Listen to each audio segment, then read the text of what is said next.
क्या उत्तर प्रदेश चुनाव के नतीजे बहुत चौंकाने वाले होंगे?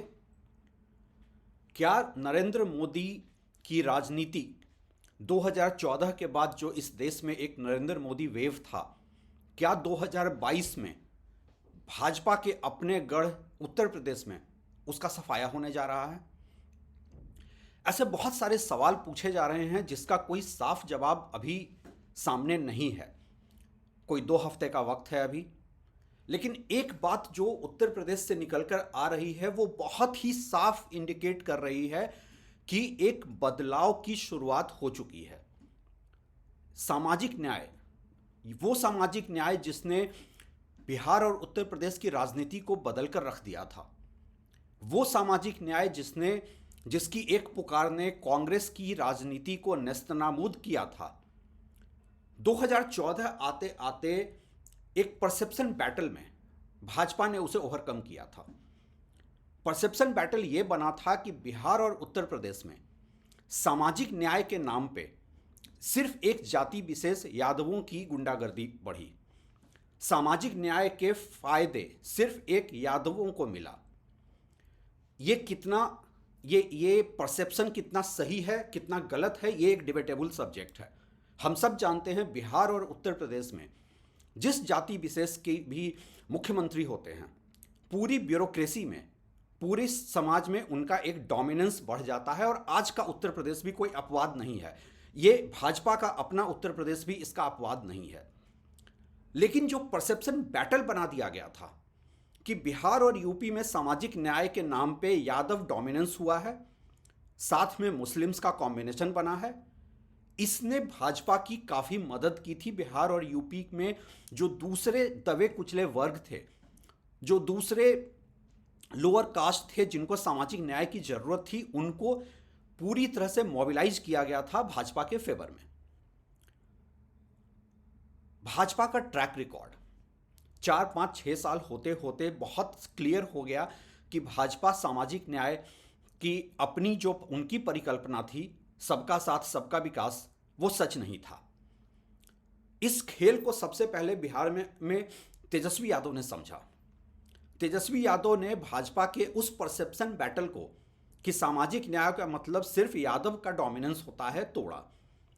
जब पहली बार तेजस्वी यादव ने यह कहा कि सामाजिक न्याय नहीं, अब आर्थिक न्याय की जरूरत है।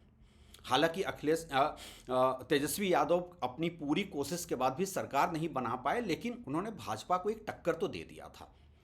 क्योंकि एक चीज जो भाजपा भूल रही है और जो उसे उत्तर प्रदेश में शायद सबसे बुरी तरह अफेक्ट करने जा रहा है, वो ये है कि आज का युवा सामाजिक न्याय को एक दूसरे परिप्रेक्ष्य में देख रहा है।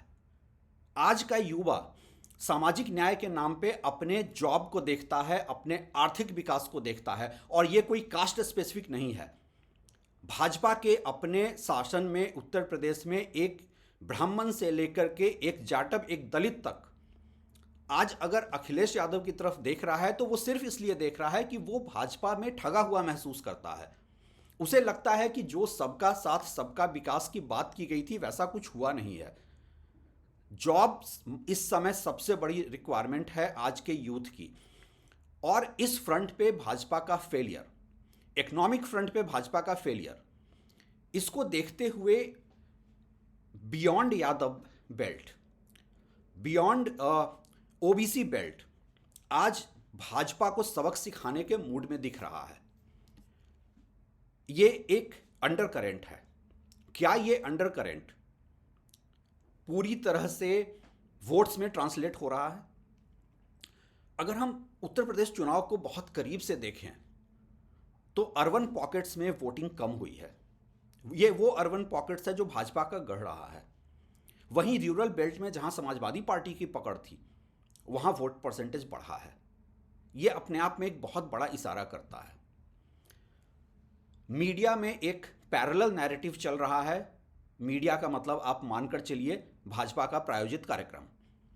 वहाँ पे एक पैरेलल नैरेटिव चल रहा है कि भाजपा हर जगह पे एज पे है, भाजपा ने बहुत विकास किया है। लेकिन एक आम युवा जो वोट देने जा रहा है वो ये देख रहा है कि उसके पास नौकरी नहीं है, एक आम मिडिल क्लास आदमी जब वोट देने जाता है तो वो देख रहा है कि उसके पास घर चलाने के पैसे कम पड़ रहे हैं, महंगाई इतनी बढ़ गई है। क्या भाजपा का मीडिया नैरेटिव कि बहुत विकास हुआ है भाजपा को वापस सत्ता में ला सकता है? मेरे ख्याल से 2022 का उत्तर प्रदेश चुनाव आगे आने वाले दिनों के लोकसभा चुनाव का भी एक टेम्पो सेट करेगा। ये एक सेमीफाइनल मैच की तरह है, जिससे ये तय होगा क्या नरेंद्र मोदी, जिनके नाम पे एक परसेप्शन बनाया गया था कि उनको नहीं हराया जा सकता है, क्या वो परसेप्शन टूट रहा है? दो चीजें देखने लायक होंगी। क्या ग्राउंड रियलिटी का असर वोटिंग पे पड़ेगा, या भाजपा का जो एक एक मीडिया मैनेज्ड नैरेटिव है उसका असर पड़ेगा? ये परसेप्शन बैटल भाजपा का कि सामाजिक न्याय का मतलब सिर्फ यादव डोमिनेंस होता है, वो पूरी तरह से टूट चुका है इस चुनाव में। इतना तो स्पष्ट कहा जा सकता है कि आज अखिलेश यादव एक एंटी बीजेपी फेस के तौर पे उत्तर प्रदेश में उभर कर सामने आए हैं। उनके खिलाफ जितने भी कैंपेन किए गए, ये दिखाया गया कि ये सिर्फ यादव मुस्लिम को रिप्रेजेंट करते हैं, वो सच नहीं है। देखने वाली बात होगी क्या भाजपा अपने मीडिया मैनेज्ड नैरेटिव के सहारे सत्ता में वापस आती है।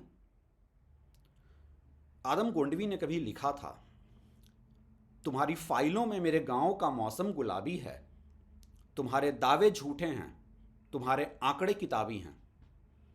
क्या ये भाजपा का किताबी आंकड़ा उसे सत्ता में वापस ला सकता है, या ग्राउंड रियलिटी उत्तर प्रदेश से निकलकर इस देश की राजनीति को बदलने जा रही है?